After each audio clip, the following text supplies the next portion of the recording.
So this video is part of my cognitive diffusion series. You've probably noticed that your mind likes to push you around a bit, give you some criticism, compare you with others, judge what you're doing. Well, here is another exercise that you can try to get some distance from those thoughts so they don't hold so much power over your actions.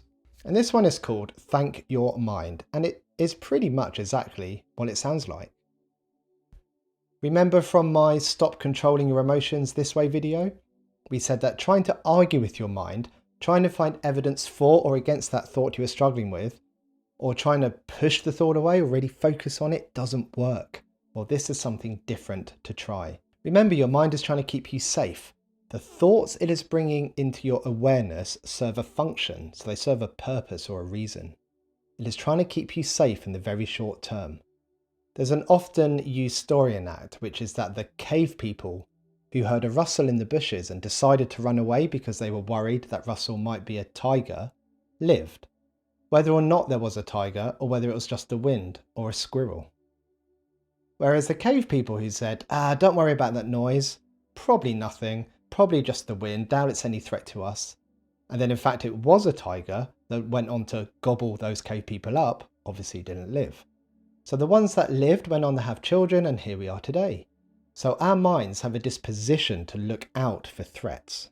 So when your mind says about that event you want to go to, don't go, people might laugh at you. Then say, thank you mind, thank you for trying to keep me safe and not putting me in a position where people might laugh at me. However, going to that party is important for me. Or if your mind says, don't go for that job promotion, you'll never get it, you are not good enough. Again, say, thank you mind, thanks for bringing that to my attention, that this is a potentially threatening situation for me, but I'm willing to have that anxiety to try and get that job.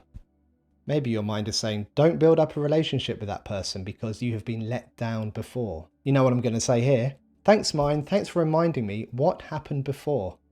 Thanks for looking out for me and trying to protect me, but it's really important to me to try and build a relationship with this person right now, and I want to give it a try. And when you have done that and thanked your mind, try and tap into your values. Try and focus your attention onto something that is going to move you toward that value and not away from it. And this might seem a bit silly, and I'm not trying to invalidate or trivialize anyone's thoughts or feelings here. I get that some of your thoughts are nasty and horrible to you, and that you may have had terrible experiences in your past. Context is really important here. I am aware that there's a massive difference between someone who is having anxious thoughts about a presentation at work compared with someone who has a complex trauma history and is trying to build relationships.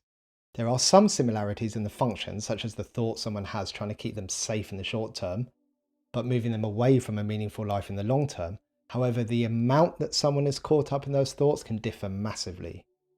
And also specific exercises don't work for everyone, which is why I'm trying to give many examples, so hopefully you find something that works for you.